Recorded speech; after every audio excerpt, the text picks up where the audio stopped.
No, gracias a ustedes por invitarme, maestro. Usted sabe que me gustan sus eventos.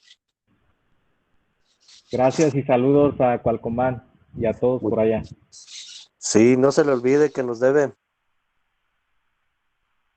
Pronto, pronto nos vemos si Dios quiere. Pronto Ok, estaremos por allá. ya que sea director, lo voy a invitar a mi escuela que me apoye con una conferencia. Claro que sí, con todo gusto. Yo creo que ya pronto, unos 20 años. Bueno, esperaremos. Pero aunque no seas director, invítame. Con todo gusto estaré por allá. Ya soy director, maestro. Y entonces, Del vespertino, del turno vespertino, pero el, comisionado nada más. pues vamos, sin problema. Sí, maestro, fijamos fecha ya que estamos vacunados y nos ponemos de acuerdo por ahí. Claro que sí. Va a ser un placer para mí estar por allá con ustedes. Muchísimas gracias y aquí estamos en espera del evento. Saludos cordiales. Muchas gracias. Gracias por estar. Gracias.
Buenas tardes. Buenas tardes, Saúl. Bienvenidos a todos. En un momento iniciamos. Gracias por estar.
Buenas tardes.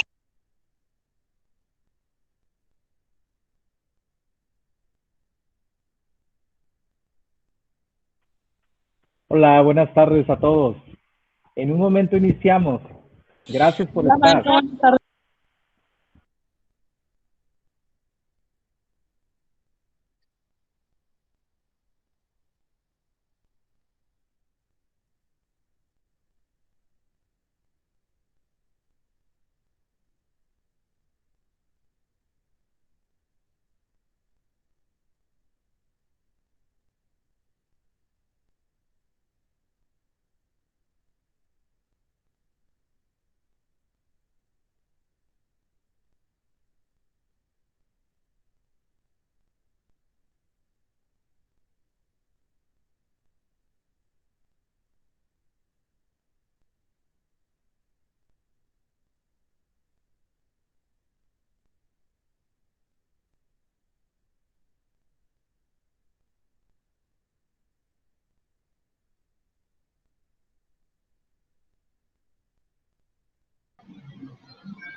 Buenas tardes a todos, pues bienvenidos.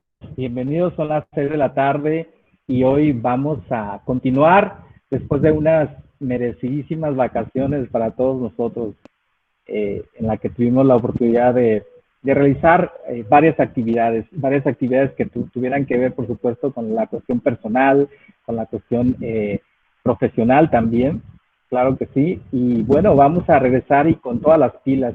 El día de hoy, la Universidad Pedagógica Nacional le da muchísimo gusto recibirlos a todos ustedes para presentar el segundo ciclo de webinars, precisamente que lleva el nombre Neuropedagogía, la educación desde nuestro cerebro como seres biopsicosociales. Y para iniciar el ciclo del día de hoy, pues nos acompaña un excelente maestro, un excelente compañero, amigo de todos nosotros, y yo creo que todos los que estamos aquí, o la gran mayoría, tenemos el gusto y la oportunidad de conocerlo y de haber compartido con él en algunos escenarios, en algunos momentos importantes de nuestra vida académica, ¿no?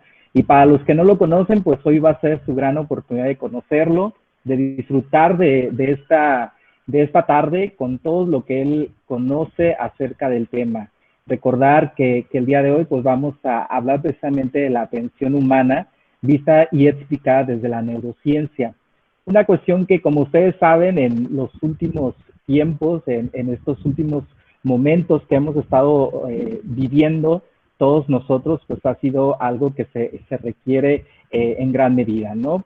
Yo creo que los tiempos, como ya lo hemos platicado en algunas sesiones o como ya lo hemos conversado con algunos de ustedes de manera muy cercana y personal, los tiempos de hoy en día pues son tiempos que necesitan de mucha reflexión porque son momentos históricos, ¿no? Momentos que nos tocó vivir y que yo creo que hay muchas cosas que podemos rescatar de todo esto que hemos vivido. Sin embargo, creo que las neurociencias juegan un papel súper importante, sobre todo para nosotros los que nos dedicamos a la educación. Todos nosotros que estamos estudiando pedagogía, que nos estamos dedicando a estas cuestiones importantísimas de la educación, necesitamos conocer de qué manera funciona el cerebro para poder de esta manera intervenir en nuestros alumnos. Bueno, y sin más preámbulos, pues me gustaría darle la bienvenida a nuestro amigo y compañero, el doctor Antonio Castillo Santoyo, José Antonio Castillo Santoyo. Pues muchísimas gracias por aceptar la invitación y pues somos todo oídos. Vamos a seguir tus instrucciones. Vamos a utilizar el chat, chicos y chicas, para si necesitan hacer alguna precisión, alguna pregunta para el doctor José Antonio, pues con todo gusto. Y pues maestro, amigo, bienvenido y muchísimas gracias nuevamente por aceptar esta invitación. Al contrario, Julio, te agradezco mucho que me hayas dado la oportunidad de coincidir en este espacio académico. Para mí es un honor siempre participar en actividades donde pues se plantea como propósito la formación de la comunidad universitaria. En este caso, creo que están de UPN y de algunas otras instituciones. Pues el día de hoy me toca a mí y lo hago con mucha alegría, sobre todo en especial porque es posible que se integren a este webinar algunos de mis alumnos de primaria, de sexto grado, y eso pues también me llena de orgullo y de alegría. El día de hoy quiero hablarles, explicarles de una de las funciones del cerebro humano, que es la atención, y para ello pues vamos a apoyarnos en una disciplina que está teniendo mucho auge, pero sobre todo porque está aportando muchas explicaciones e ideas al campo de la educación, que es el que nos compete a nosotros dentro de la universidad pedagógica y a todos los docentes en general. Conocer todas las estrategias, todos los mecanismos, todos los procesos, los principios sobre los cuales se sostiene los aprendizajes significativos, sobre los que se sostiene las maneras de enseñar de una manera comprensiva. Pues el día de hoy vamos a platicarles sobre eso, pero vamos a hacer énfasis en una de las funciones con las que batallamos mucho los docentes, que es la atención. Entonces, si me permiten, voy a presentarles un material para que me vayan siguiendo la charla y podamos interactuar sobre eso. Regálenme unos segunditos.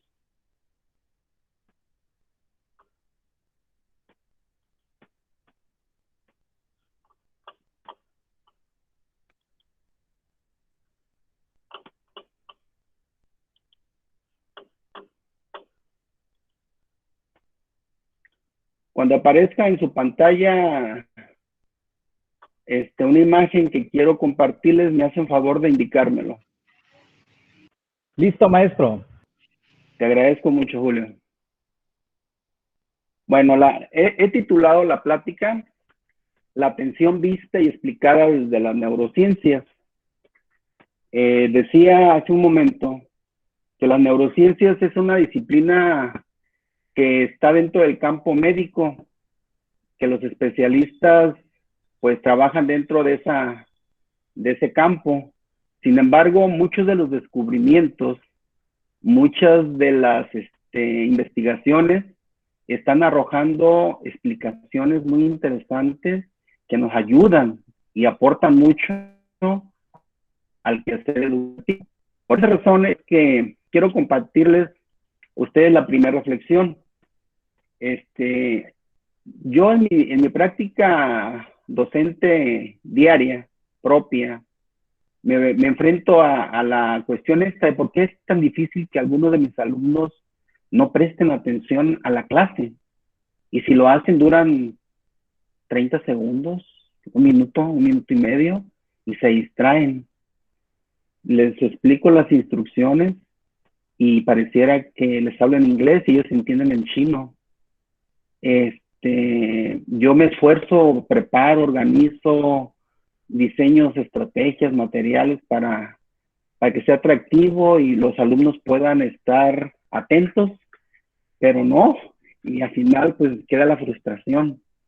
Y lo mismo pasa con algunos compañeros del colectivo docente donde yo laboro. En la hora del receso platicamos y cada quien cuenta historias muy interesantes de algún caso de sus alumnos que se salen del salón, que no quieren estar, que se distraen, y es un listado enorme de estar hablando de esta problemática. Les quiero platicar sobre todo de un alumno que me llamó la atención antes de la pandemia. Yo tuve el primero y segundo grado, y tenía un alumno que le vamos a llamar R, porque así empieza su nombre, con ese inicial. Ese alumno cuando llegaba, de hecho cuando venía del preescolar, de kinder, él venía etiquetado que era un niño violento, que molestaba a los compañeros, Y todas las mamás, sobre todo esa edad en que entran de preescolar a primaria, pues las mamás encargan mucho a sus niños y están muy al pendiente, ahí están casi alrededor del salón.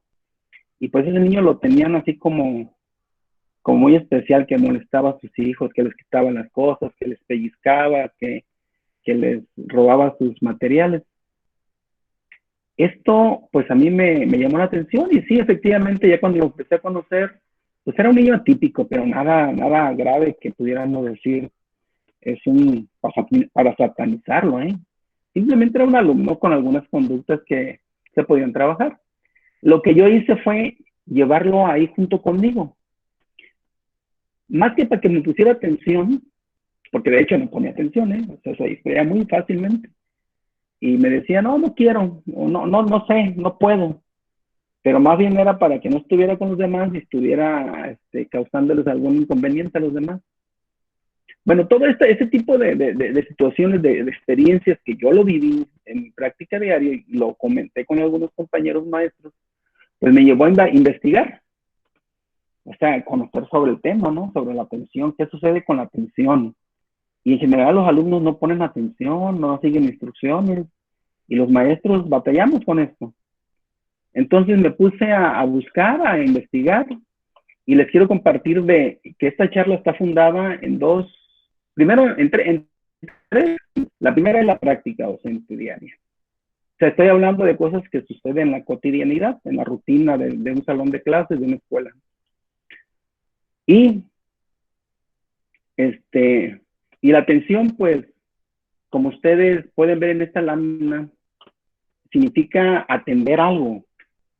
Viene de la palabra latín, attention. Pero es tarea de los docentes captarla, no agotarla, no desperdiciarla. Y nuestro compromiso, pues, es alcanzar esa atención para que los alumnos puedan alcanzar los propósitos de la clase, del día, de la tarea diaria. Entonces, la atención es un elemento esencial para comprender. Pero les decía, este asunto de la atención, me puse yo a conocer, a investigar un poquito más, y por un lado me puse a revisar un material, una bibliografía, donde están todos estos asuntos o temas que configuran qué es la neurodidáctica. Dije, pues vamos por ahí, empezando a revisar y a comprender y a esculcar toda la literatura que hay en torno a esto, pues podemos encontrar algunas explicaciones de lo que sucede. Y pues revisamos que la plasticidad, las emociones, la atención sobre todo. Pero también dije, quiero formarme en esta parte, y me inscribí en un diplomado de una universidad de Argentina, la Universidad Abierta Interamericana, que se llama Diplomado Universitario Capacitación Docente en Neurociencias. Entonces, de estos dos materiales, de la formación en el diplomado y de los materiales estos que me sirvieron para preparar y planificar esta charla con todos ustedes, es que les quiero platicar y exponerles algunos principios básicos que consisten y están distribuidos en 3 puntos, en 3 ejes que el día de hoy quiero compartir con todos ustedes. Por un lado, quiero plantearles toda la parte psicobiológica o neurobiológica que está detrás de la atención. O sea, la biología que determina y explica qué sucede, a qué se debe que pongamos atención, en qué parte de nuestro organismo están estos mecanismos biológicos que determinan la atención y, por supuesto, en consecuencia, el aprendizaje de los alumnos. Sería un primer apartado que les pondría. En otro apartado también hablaríamos de todas las variables que determinan este proceso y que deberían de gestionarse en el aula. Esa es la aportación mayor que hace las neurociencias. O sea, ¿qué variables debemos poner atención los maestros? ¿Cómo estimular esas variables? De tal suerte, pues, que los alumnos pues no agoten su atención, no se distraigan y la aprovechen al máximo. Y se finalizaría con una propuesta que yo hice, sencillita, simple, que podemos aterrizar en el salón de clase. Entonces ese es el propósito de la charla. Espero que pues cumpla la expectativa y sí se encuentre dentro de lo que Julio me pide. Bueno, miren, vamos a empezar ya a entrar al tema y empezaré diciéndoles que nuestro cerebro es una maravilla, ¿eh? Nuestro cerebro está compuesto de la parte más pequeñita, se llama una neurona, es la célula más pequeñita. Y tenemos alrededor de 100,000 millones de neuronas en nuestro cerebro. Para que ustedes se den una idea, imaginen que en una noche bonita, estrellada, salen en la playa, es donde se observa bien el firmamento, y de todas esas estrellas que ven ustedes, que nos parecen infinitas, pues no llega a 100,000 millones, ¿eh? Aunque nos parezca infinita y que no podamos contarlas. Nosotros tenemos más neuronas en nuestro cerebro que todas las estrellas que veamos una noche estrellada. De ese tamaño es la composición neuronal. Bueno, pero no todo termina en eso, ¿eh? O sea, lo maravilloso de esto es de que las células, las neuronas, hacen una función que se llama sinapsis. La sinapsis es la comunicación entre dos neuronas. Cuando nosotros recibimos a través de nuestros canales de recepción, que es el olfato, el tacto, el oído, la vista, etcétera, recibimos algún dato, alguna información, se hace esa conexión, esa sinapsis. Y pues ahí se explica todo lo que podemos hacer, desde mover una mano, cerrar un ojo, sonreír, hasta mandar mensajes en el teléfono celular, declararle nuestro sentimiento a alguna persona, hacer una solicitud, cualquier elemento, actividad humana, pues tiene que ver con esta actividad de sinapsis. Y esta actividad de sinapsis, para que ustedes se den una idea, fíjense bien, cada neurona de las 100,000 millones que tenemos, cada neurona tiene la capacidad de tener comunicación entre 10,000 y 200,000 comunicaciones. ¿Se dan cuenta de cuánto es eso? Si ustedes multiplican 100,000 millones por 10,000 o 200,000, es una cantidad enorme. De ese tamaño es la capacidad de actividad neuronal que tenemos nosotros. Y esa actividad se hace a una velocidad extraordinaria. O sea, estamos hablando de 500 kilómetros por hora de velocidad. Más o menos 500 kilómetros es la velocidad que alcanza un carro Fórmula 1. A esa velocidad se mueve la interacción o la comunicación entre una neurona y otra. De esa capacidad es la sinapsis.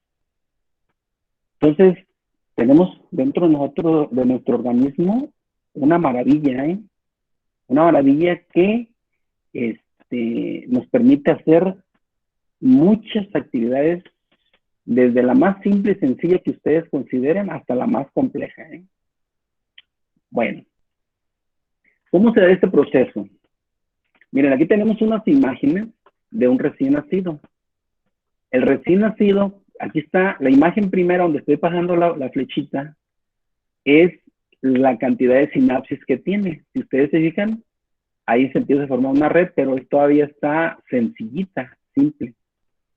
Pero a medida que van pasando las horas, los días, que va el niño oliendo la leche materna, la mirada de la mamá, de los familiares, que siente el frío, el calor, esa experiencia va haciendo que el cerebro cambie, se van haciendo sinapsis. O sea, cada sabor, cada visión, cada contacto va alterando la forma física del cerebro. Y a los 3 meses, dice la neurociencia, ya está así la red neuronal, la cantidad de sinapsis. A los 15 meses está de esta forma. Y así, consecutivamente, fíjense, a los 2 años, ¿cómo está ya? O sea, la maravilla del cerebro, porque tenemos la capacidad para hacer todas esas telarañas, esas redes de interacción, pero en la medida que tengamos un ambiente socioemocional de aprendizaje rico en experiencias, rico en olores, rico en sabores, rico en afecto, rico en experiencias nuevas. De esa manera se va incrementando y dinamizando esa experiencia en redes cognitivas que nos permiten nuevos aprendizajes todos los días. Este viene siendo una parte evolutiva. En el siglo pasado se pensaba que en el cerebro había ciertos lugares donde se encargaba de hacer ciertas cosas, se llamaba locacionismo. Y así durante muchos años se entendió de que pues en la parte derecha, en la parte de atrás, en la parte frontal, ahí suceden las cosas que se encarga el cerebro y hasta ahí. Pero ya en el siglo XX, la neurociencia hace un descubrimiento que ha dado pues una revolución a esta disciplina, que es la neuroplasticidad. ¿Y en qué consiste eso de la neuroplasticidad? Miren, la neuroplasticidad es una capacidad, es una propiedad de nuestro cerebro para recuperar destrezas, habilidades y funciones cuando por culpa de algún problema, una lesión, un accidente en alguna parte del cerebro se pierda y se vuelven a regenerar. No voy a tener mucho sobre esto porque esto se daría para hacer todo una charla completa. Lo que sí quiero recomendarles es un libro, que es este que tengo en mis manos. Este libro lo escribe una señora, es una periodista, Bárbara Anderson, a lo mejor les suena el nombre. Ella es argentina, vive aquí en México, trabaja en un noticiero. Tuvo un hijo con discapacidad al momento de nacer. Tuvo problemas, tuvo una lesión en su cerebro, de manera sencilla se llama hipoxia, o sea, dejó de fluir el oxígeno y se le lesionó uno de los hemisferios. Les recomiendo que lean el libro, está muy interesante, es un testimonio de cómo ese niño que después vivió durante 6 años, 7, con parálisis cerebral, no podía sostener su cuello, no podía regular sus esfínteres, no podía masticar, etcétera, etcétera, etcétera. Y pudo, con este asunto de la neuroplasticidad, con este tema, pero con ella quiero decirles que fue a todas las terapias que le mandaron a hacer. Les escuchó a especialistas, neurólogos de todo tipo, hasta que encontró una persona, un neurólogo en la India, que estimuló esa parte del cerebro, donde había células que empezaron a hacer esa red. Y para no ser largo y no platicar la historia, se los dejo hasta ahí para que ojalá ustedes lo puedan leer. Entonces se llaman los 2 hemisferios de Luca. Luca es el nombre del niño. Entonces, no me voy a detener mucho en este asunto de la neuroplasticidad, porque pues es una de las bases biológicas, pero ustedes se los dejo de tarea. Bueno, miren, visto desde arriba, desde la parte de arriba, nuestro cerebro tiene 2 lóbulos o 2 hemisferios, y haciendo un corte transversal, pudiéramos decir que pues está dividido con un cuerpo calloso. Nuestro cerebro representa solamente el 2% de nuestro cuerpo, de la totalidad de nuestro cuerpo, del peso total de nuestro cuerpo. Pero nuestro cerebro, quiero decirles que consume, es una máquina de gastar energía. Consume el 20% de total de energía que tengamos. ¿Se dan cuenta de eso? Hagan de cuenta que ustedes tienen un motor, una camioneta de 8 cilindros, que el tanque se lo acaba en segundos, en minutos, cuando está en funcionamiento. Entonces, este cerebro, si nosotros nos preguntan, oiga, ¿y para qué sirve el cerebro? La generalidad de las personas, no, pues para pensar, ¿no? Para hablar, para planificar una actividad, para preparar una clase, para organizar mis tiempos. Pero no, el cerebro no es su función eso. Son medios. Eso que acabamos de decir, de pensar, racionalizar, simbolizar, hablar, escribir, son los medios para que el cerebro cumpla sus funciones. Fíjense bien lo interesante de esto, ¿eh? Y a veces tenemos algunos principios o algunos conocimientos un tanto erróneos en el campo educativo. Y nos dedicamos a eso, a enseñar a partir de esos conocimientos erróneos, esas bases erróneas. Bueno, entonces, si no es eso lo que hace el cerebro, pues vamos a explicar cuáles sí son las funciones fundamentales del cerebro, de todo nuestro sistema nervioso. Y las funciones fundamentales de nuestro sistema nervioso son tres funciones fundamentales, que es tener éxito en la supervivencia, o sea, la vida, preservar la vida. Esa es la función fundamental de nuestros cerebros. Porque déjenme decirles, no tenemos un cerebro, tenemos 3 cerebros. Hoy te les explico esto. Otra de las funciones fundamentales del cerebro es la reproducción.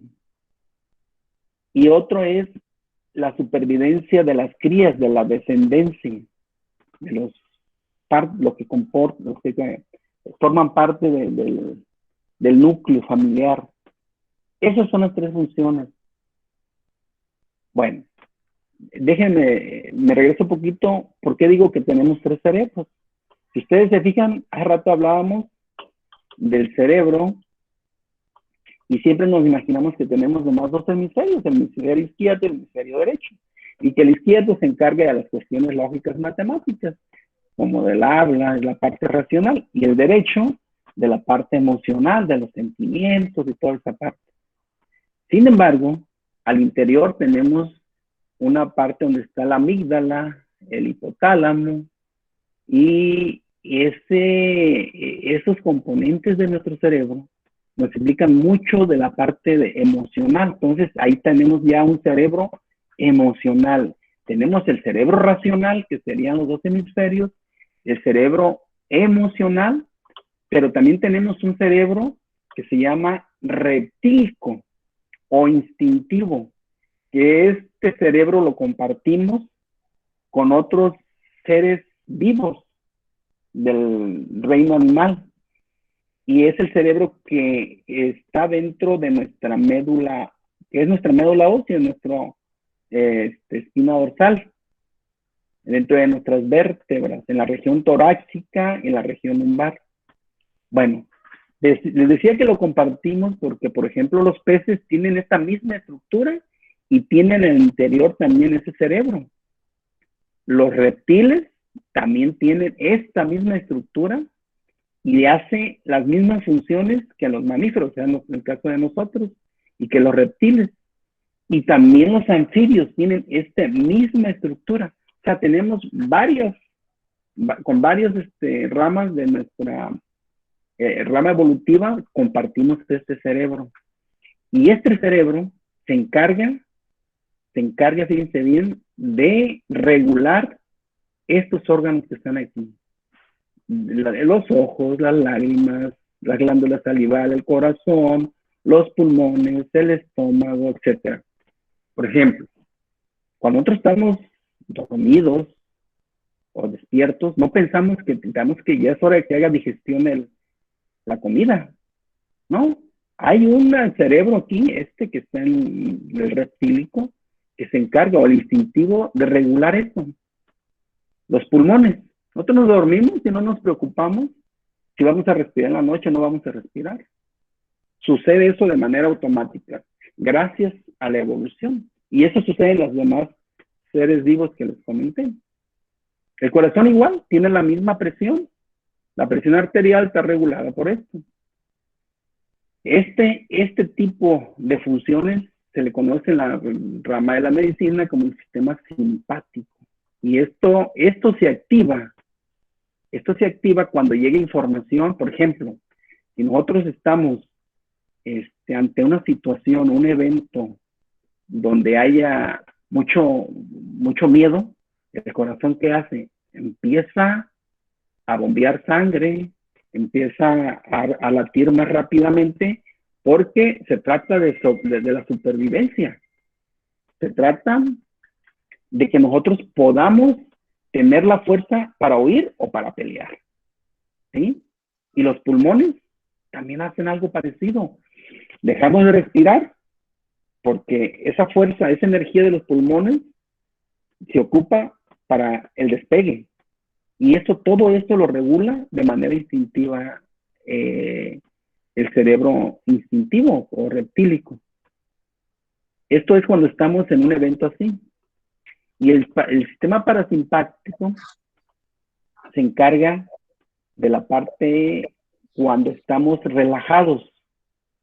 Es decir, este sistema se encarga de establecer la homeostasis. Esta palabra significa regular y equilibrar la glucosa, la presión arterial, que estemos de manera tranquilos, que no se nos desfasen estas funciones fundamentales de supervivencia.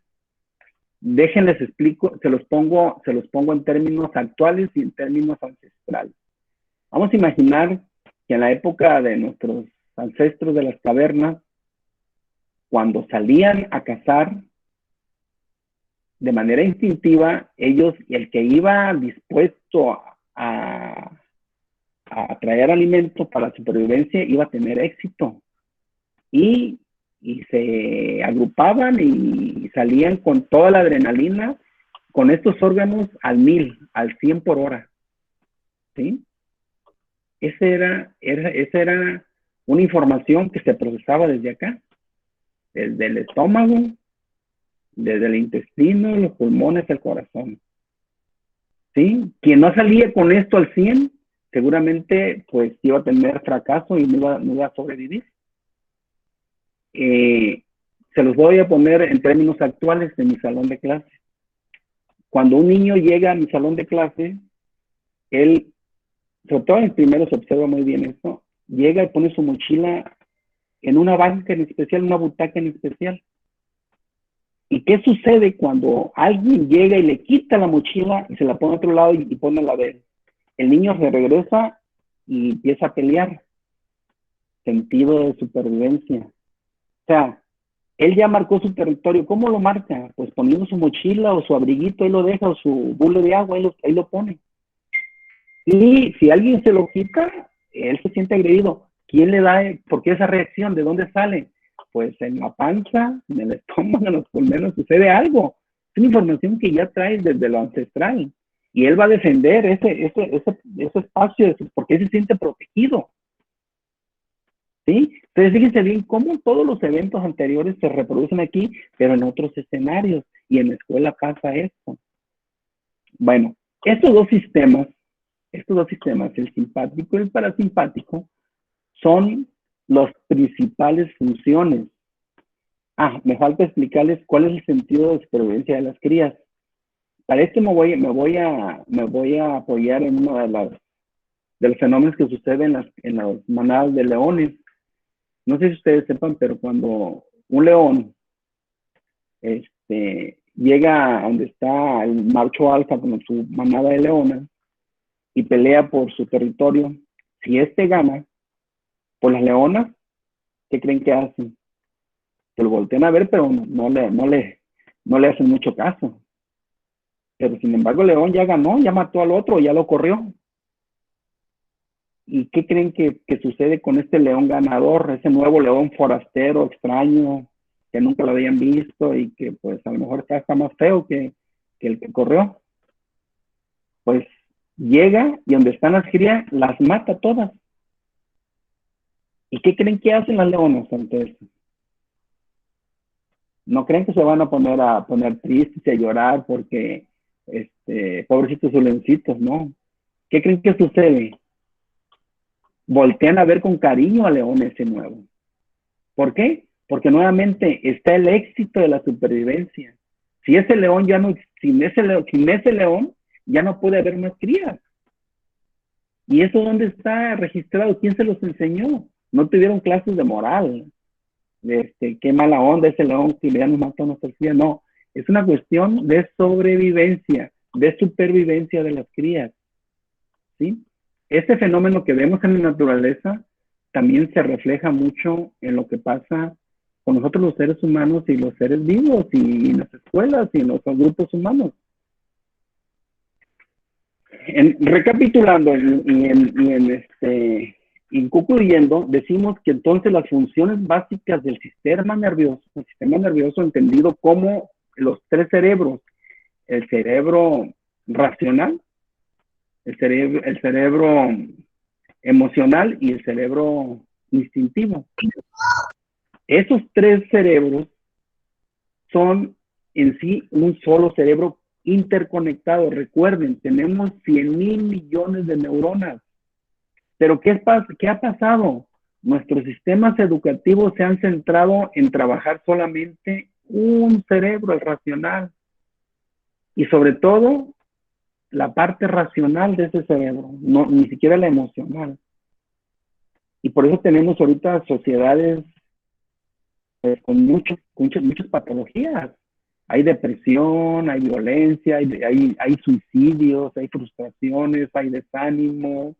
En fin, hay muchas enfermedades que están quitándole la felicidad a los seres humanos, que están llegando al desánimo. Hay un filósofo surcoreano que le llama que estamos en la sociedad del cansancio, pues estamos sobresaturados de un exiticismo, estamos cansados, nosotros mismos nos explotamos, dice él. Pero bueno, ese es otro tema para charlar. Bueno, entonces, de estas bases biológicas de lo que es nuestros tres cerebros, también la neurociencia dice que hay algunos mitos, unos mitos que se les ha, que como anécdotas se han ido repitiendo y se convierten como en verdades de tantas veces que se dicen. Por ejemplo, uno de ellos es que solo usamos el 10% de nuestro cerebro. Ese es un mito, ¿eh? Tenemos todas las neuronas ahí dispuestas a hacer interacción y a hacer redes de información. Simplemente que a veces, como consume mucha energía ese proceso, pues esas redes están subutilizadas sin que podamos tener los aprendizajes que desearíamos. Pero el cerebro está funcionando siempre al 100. Entonces ese es un mito. Otro mito es de que, pues, si yo soy hijo de alguien que es con cierta habilidad, pues me la va a heredar. O sea, como una capacidad o una habilidad o una cualidad que se pasa de generación en generación. No necesariamente. O sea, no hay un determinismo genético en esto del cerebro. Eso dice la neurociencia. Entonces es un mito el hecho de que, pues, hijo de tigre pintito.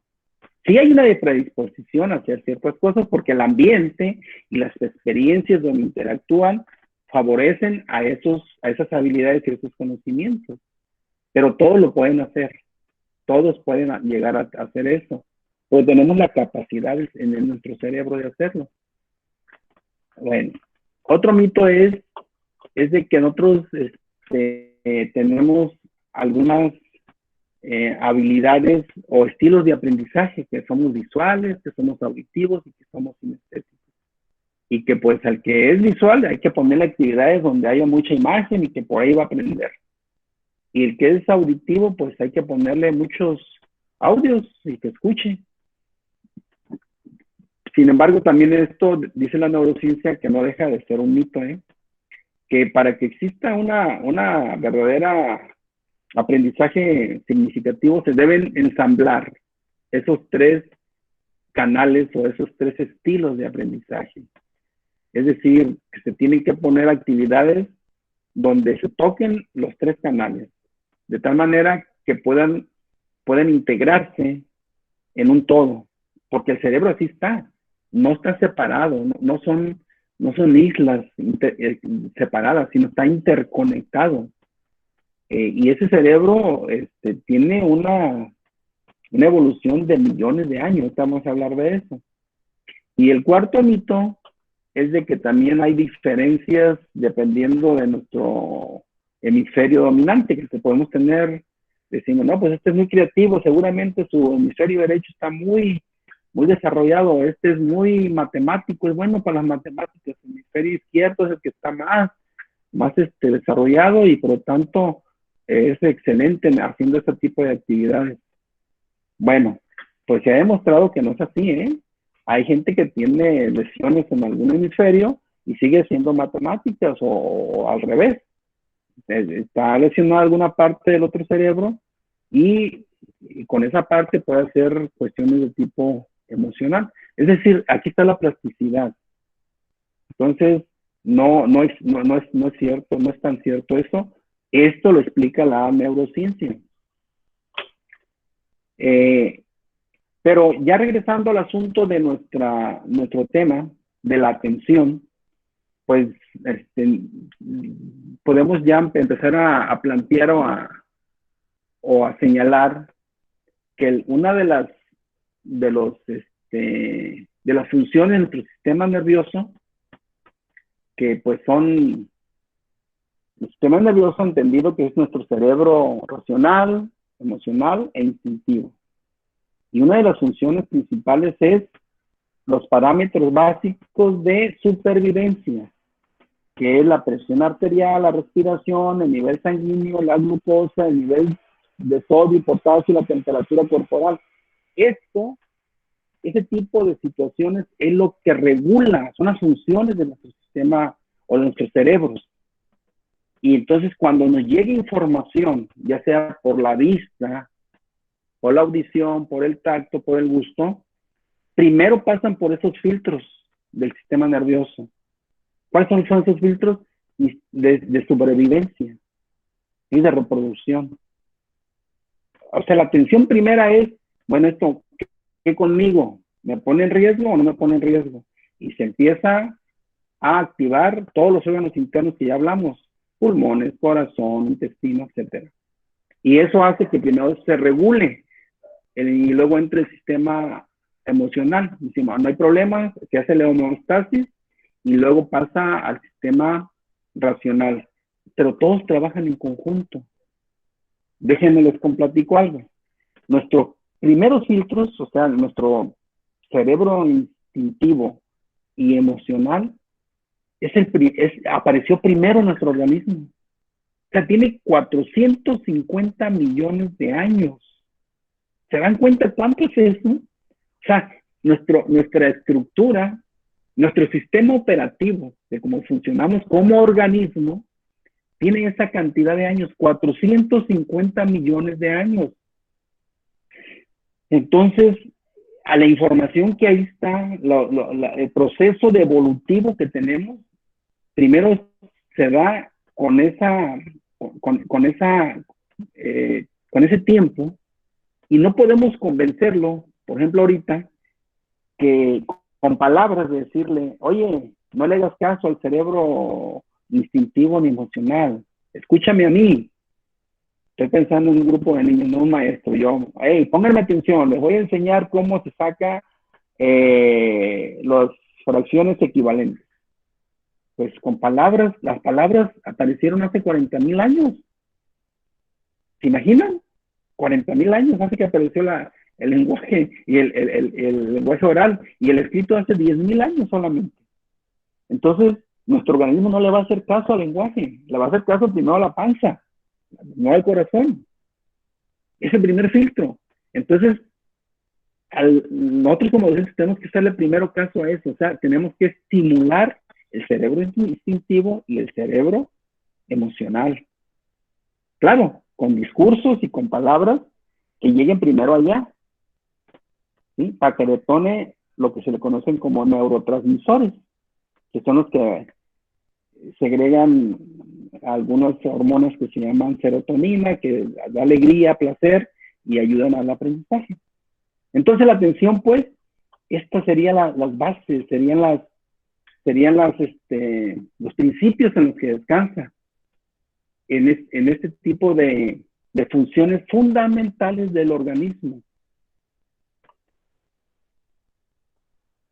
El cerebro emocional, este es un corte del cerebro. Aquí está por la amígdala, el hipocampo, y el hipocampo, y en esta parte del interior de nuestro cerebro se da esto que yo les decía de la homeostasis. La homeostasis es un fenómeno de equilibrar. Cuando llega la información externa, ya sea en términos de datos, ruidos, sonidos, sabores, olores, lo que llegue, si no causa problemas, si no genera miedo, si no genera peligro, pues se logra estabilizar la presión arterial, no empezamos a sudar, no empezamos a temblar, no respiramos a la carrera o dejamos de respirar y estamos relajados. Entonces esa homeostasis es fundamental para estar tranquilos y en esos términos sí podemos tener condiciones para aprender cualquier otra situación. Entonces el encargado de ese cerebro emocional es esta parte que está aquí. Y por último, pues tenemos el cerebro racional, ¿sí? Es el que pues el sistema educativo le apuesta mucho. Y llegamos ahora sí, ¿qué hacer? O sea, ya sabemos que tenemos un cerebro instintivo que está al interior de nuestra médula espinal. Tenemos un cerebro emocional que acabamos de comentar ahorita y el racional. Bueno, entonces, pues, necesitamos repensar que estos dos cerebros ancestrales de 45 millones de años de gestación, de evolución, pues, es nuestro sistema operativo. Y difícilmente lo podemos cambiar, ¿eh? No podemos cambiar cuánto tenemos de vida nosotros o cuánto los alumnos estudian. 10, 15, 20 años. Cuando tenemos millones de años que se ha venido estructurando. Entonces, pero sí que podemos hacer es estimularlo.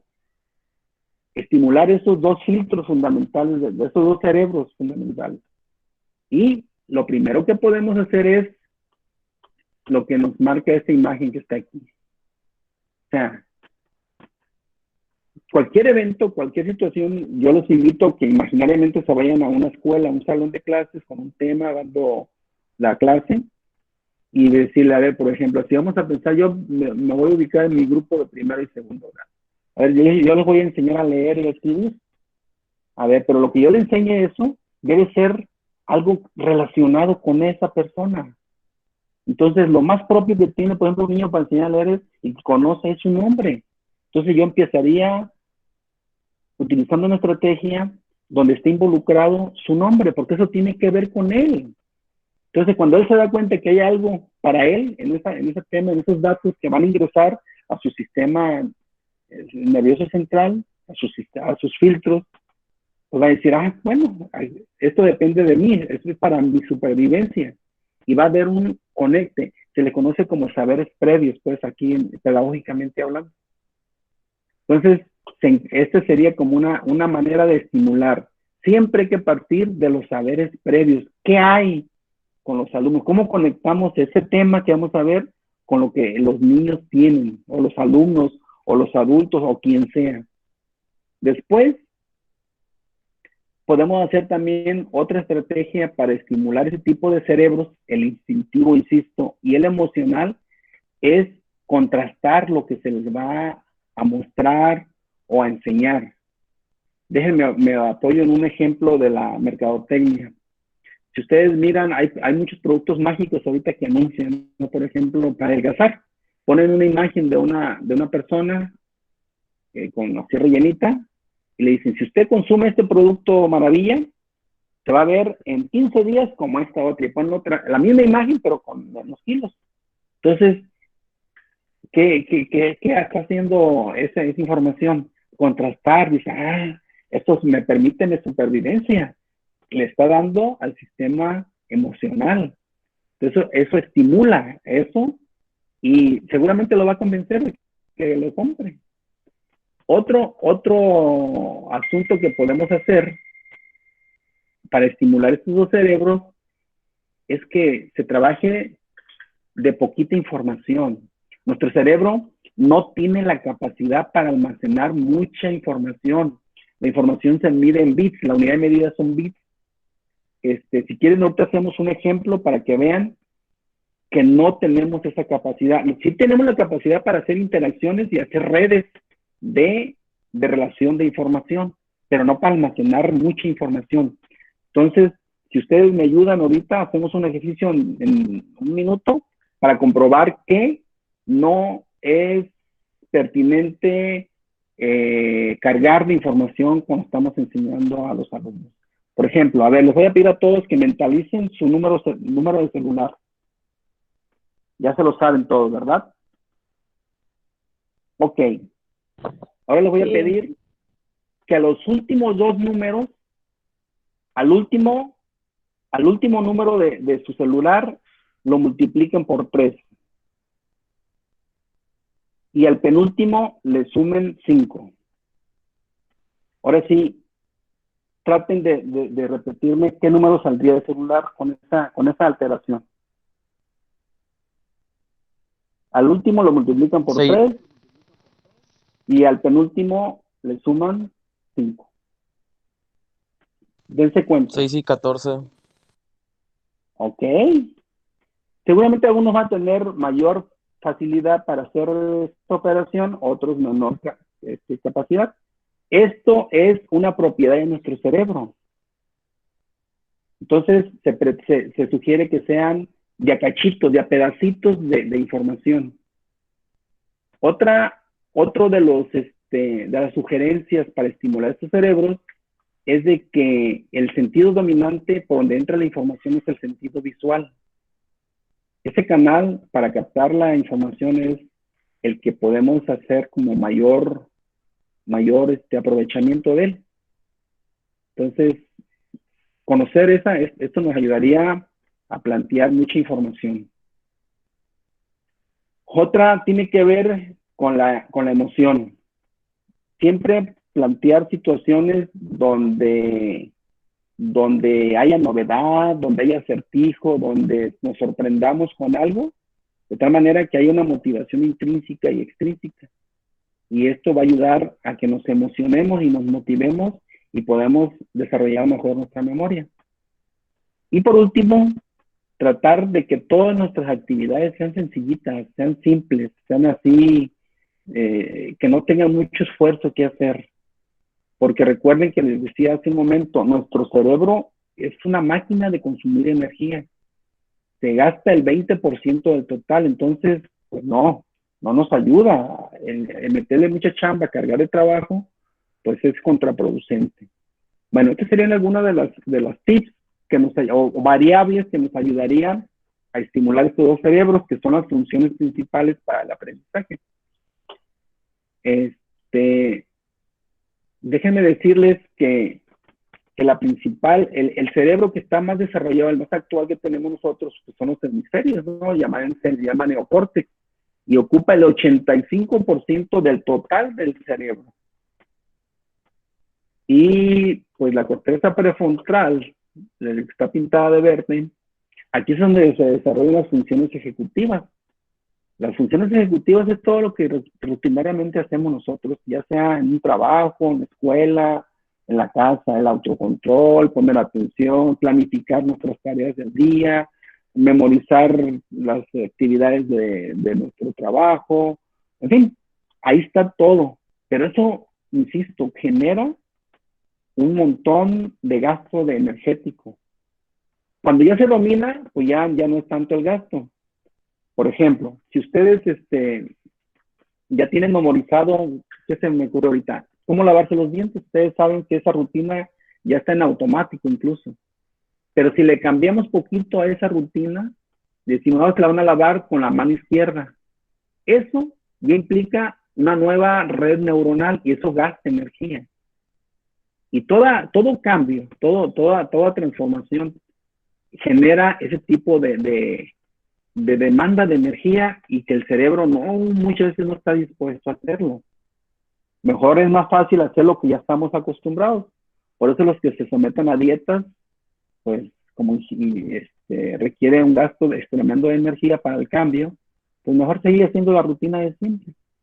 Entonces el cerebro racional pues sí es uno de los que consumen la mayor parte de la energía de nuestro cuerpo, y eso explica por qué no podemos a veces avanzar mucho en los aprendizajes.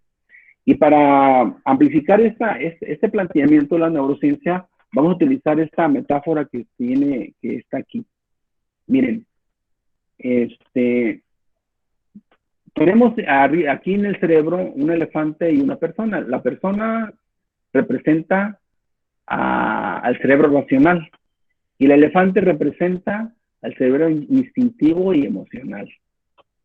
Entonces, pues el cerebro racional piensa y quiere y planea algunas funciones ejecutivas, pero les decía hace un rato, requiere mucha energía para esto. Y se acaba toda la fuerza que hay, toda la cantidad de reservas que hay. Entonces, nunca lo va a lograr si primero no intenta convencer al cerebro instintivo y emocional, que sería el elefante. Por eso es muy necesario estimular estos primeros dos cerebros, porque el elefante es casi como el elefante ese que habla mucho López Obrador. Es un elefante grandote, viejo, echado, reumático y mañoso. Entonces, para levantarlo y se mueva, requiere una grúa tremenda. Y el sistema racional seguidamente falla en eso. Difícilmente lo convenza que le dé para donde él quiere. Entonces, trabajar en armonía, trabajar de manera sincronizada para que el elefante obedezca y le den en el mismo sentido que todos necesitan, es una tarea que los maestros debemos hacer. Bueno, miren, el cerebro racional puede pensar hacer esto, ¿no? Pues, sobre todo ahorita que estamos en este periodo de confinamiento, ¿no? De que la pandemia nos tiene en casa y pues ya la ropa ya no nos queda, ya estamos subiendo de peso, etcétera. Y empezamos a decir, no, pues ya voy a empezar a comer pura ensalada, voy a hacer ejercicio y también debo hacer las tareas de aprender en casa, de aprender así en línea. Pero bueno, esto es lo que dice el cerebro racional. Ese es el deber ser. ¿Qué creen que dice el cerebro instintivo? ¿Qué creen que se imagina que dice? Dice, no, yo mejor me voy a echar unas papas fritas. O mejor voy a ver la serie de Netflix. O me acuesto a descansar, porque esto responde a la sobrevivencia, ¿se acuerdan? Este es el cerebro instintivo, estar calmado, tranquilo, asegurar nuestra sobrevivencia. Entonces, en esta disputa tremenda, en este dilema, pues, se enfrentan. Y arrastrar a este elefante, pues es cansado y consume demasiada energía. Y los recursos que tiene el cerebro racional, pues son pocos, son finitos, que terminan. Y generalmente termina en esto, en esta persona que está ahí. Bueno, esta metáfora nos ayuda a plantearnos algunas cuestiones. Entonces, ¿qué hacer con este conflicto de los cerebros? Entonces, necesitamos repensar como docentes, cuáles serían las estrategias con estas aportaciones que hace la neurociencia, ¿qué pudiéramos hacer? ¿Qué tipo de estrategias y planteamientos pedagógicos pudiéramos hacer para que nuestros alumnos puedan mover ese elefante, puedan estimular ese cerebro instintivo y emocional? Y con esto, fíjense bien, la corteza prefrontal tendría que estar en esa conexión y generar lo que ya hace un rato les decía, todos esos neurotransmisores, como la dopamina, la serotonina, que son los que nos ayudan a tener alegría y placer para poder tener atención y tener una mejor memoria de trabajo. Bueno, y aquí están nuevamente las seis estrategias que yo les propondría, que tiene que ver conmigo lo que estoy enseñando, que el aprendizaje sea contrastable, que se deposite de cachito en cachito la información, que no se abrume, que no se cargue de información, que se aproveche mucho el canal visual para acceder a la información, que se motive, que se sorprenda, que haya novedad en todos los temas que se vayan a trabajar y que se utilice el menor esfuerzo, porque recuerden, tenemos un cerebro voraz, mucha información consume. Y con eso pudiéramos estimular esos dos cerebros que serían como los subprocesos, porque la atención no es una sola cosa, son varios procesos. Primero estimular el cerebro instintivo, luego el emocional y con eso llegar a la atención del cerebro racional. Entonces, la atención está compuesta por varios procesos cognitivos, o sea, no es uno solo, son varios, y lo explican esos tres cerebros. Entonces, la estrategia de manera concreta que yo les sugiero, y con esto estaré cerrando ya la plática, es que para apropiarnos de la atención de nuestros alumnos, hay que plantear actividades visuales atractivas, que tengan color, que tengan sonido, que tengan orden los elementos, y que a través de su canal principal, que es lo visual, pudiera capturar su atención. Otra de las ideas que yo les sugiero sería plantear retos que los lleven a estimular esos neurotransmisores, acertijos, juegos, dinámicas que les despierten esa motivación, esa emoción en los alumnos. Y todas estas actividades deben estar vinculadas con lo que hay, con los saberes que tienen los alumnos, con su contexto, su entorno cercano, familiar, personal, sus hobbies, sus intereses, sus sueños, sus emociones que ellos tienen, vincular el temario ese que nos manda el plan de estudios, a veces está muy deconceptualizado. Habría que vincularlo con eso propio, ese entorno, ese ambiente muy cercano de los alumnos. Hay que engancharlos con ese saber previo del alumno. Y para esto, pues, valernos de estas dinámicas y juegos. O sea, hacer un diseño neocortical. Y por último, pues, retroalimentarlo para que se siga aprendiendo. De tal manera que el alumno reflexione, qué sabe, qué no sabe, y qué le falta por seguir aprendiendo. Pues, chicos, creo que con esto voy cerrando. Solamente quiero hacerles un ejercicio donde quiero calar su atención. Tenemos una imagen coloreada aquí, obsérvenla 30 segundos porque la voy a quitar. La instrucción es de que ustedes me digan de las 4 sombreadas que hay ahí, cuál corresponde a esa imagen. No me lo digan. 30 segundos, empieza el tiempo. Se lo llevan de tarea, lo reflexionan y con esto se recrea lo que estuve platicándoles. 10 segundos para terminar. Observen, centren su atención y chequen a cuál imagen sombreada corresponde la que tiene coloreado. La última, maestro. Bueno, muchas gracias por su atención y le regreso la palabra. La tercera. Al doctor. Tercera. La tercera. Bien, chicos, ya vi que tengo muchos alumnos que tienen muy desarrollados sus cerebros. Ok.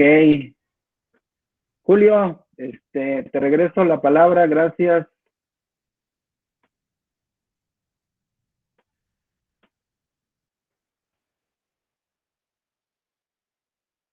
Julio Bustos.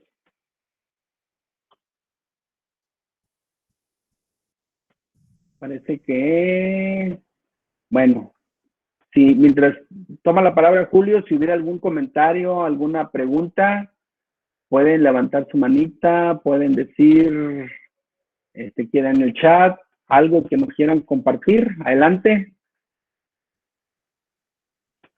Mientras Julio nos escucha y empieza con la moderación. A ver.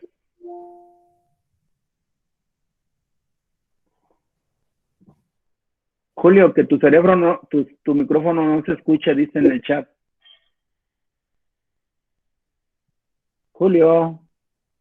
Bueno, mientras nos escuchas, pues si hay alguna persona, algún alumno, algún compañerito o compañerita que nos quiera comentar algo, nos quiera decir, preguntar, reclamar, también se vale. Pues adelante, aquí estamos. Gracias, Toño. Bueno, efectivamente, si hay alguna pregunta, ese es el momento para hacerlo. Hola, buenas tardes. Bueno, ¿sí me escuchó? Sí, adelante. Soy Azucena y más que nada agradecer que me hayan aceptado entrar a este webinar.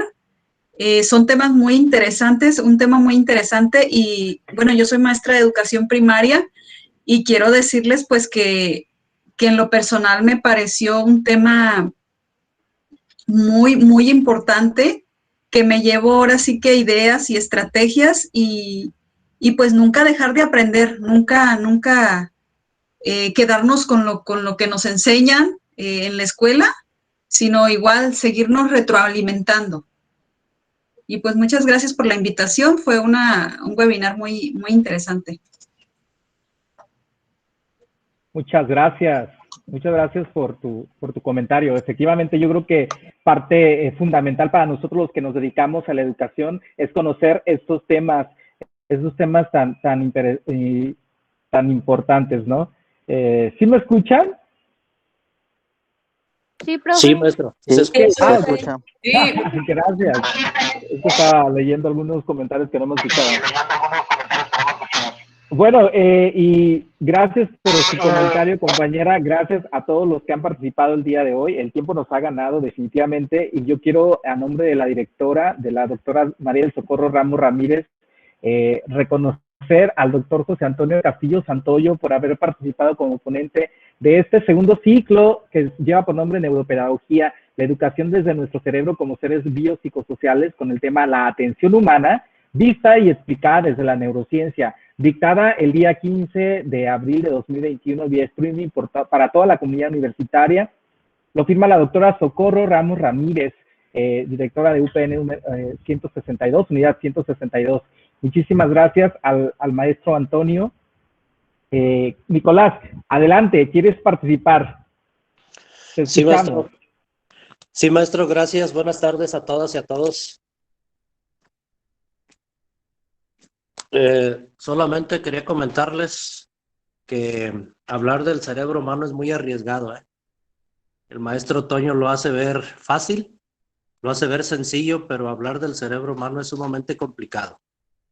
Sin embargo, creo que el maestro está bien preparado en ese sentido y pues nos deja un cúmulo de conocimientos, sobre todo a quienes estamos laborando por ahí con niños y con jóvenes, para entender parte de su conducta y parte de su comportamiento, así como su proceder en el aula. Mis felicitaciones para el maestro Toño, porque como siempre, pues una conferencia, una ponencia, en este caso magistral, y pues de verdad, que repito, lo hace ver fácil el maestro, pero hablar del cerebro humano es algo sumamente complicado. Gracias por la invitación, que con gusto acepté, y un saludo cordial a todos ustedes.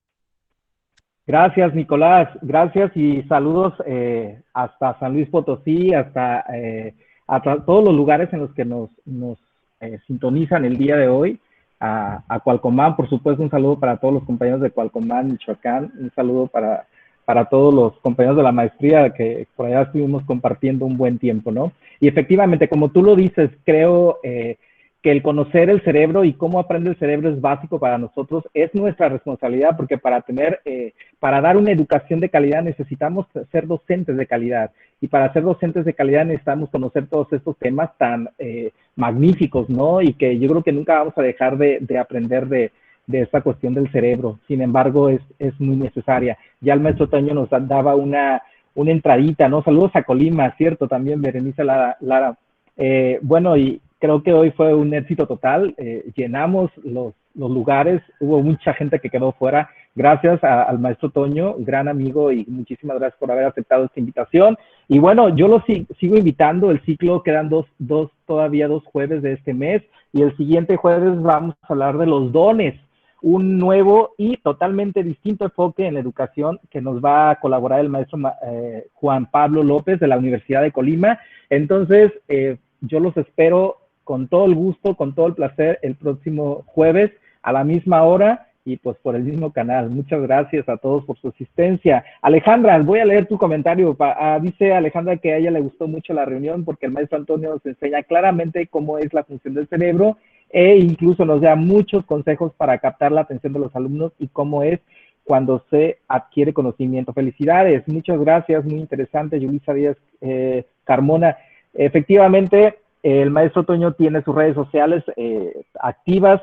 Por ahí, si puedes, Toñito, ponles tus redes para que te sigan, te hagan todas las preguntas necesarias. El tiempo desafortunadamente no nos ayuda en este webinar. Estamos trabajando 1 hora los jueves y pues muchísimas gracias. Antonio, no sé si quieras agregar algo para cerrar. Pues solamente reiterar mi agradecimiento de la invitación. Siempre es un privilegio, un honor participar en estos foros, porque el conocimiento cuando se pone al servicio y para todos tiene sentido, o sea, tiene la utilidad necesaria. No podemos tenerlo guardado. El conocimiento no se puede acumular, el conocimiento tiene que circular, tiene que ponerse a discusión, tiene que ponerse en socialización. Freire lo decía, ¿no? Entre todos nos educamos. Por eso es que para mí es un honor estar en este webinar. Gracias por la invitación y pues ahí seguimos a la orden, Julio, y todos los organizadores. También mi reconocimiento para ustedes. Muy bien, Julio. Adelante. Gracias a todos ustedes, gracias a los que tuvieron la oportunidad de asistir el día de hoy, jóvenes, estudiantes de los distintos niveles educativos, de los distintos semestres de la Universidad Pedagógica Nacional y de las diferentes universidades que el día de hoy nos acompañaron. Muchísimas gracias. Estos tipo de eventos los están pensados precisamente para poder crecer en la cuestión educativa, ¿no? Y que podamos tener todas las herramientas necesarias para poder atender a nuestros grupos, a nuestros niños, a nuestros jóvenes, que es el principal objetivo de la educación, ¿no? Muchísimas gracias, nos vemos el próximo jueves, un placer.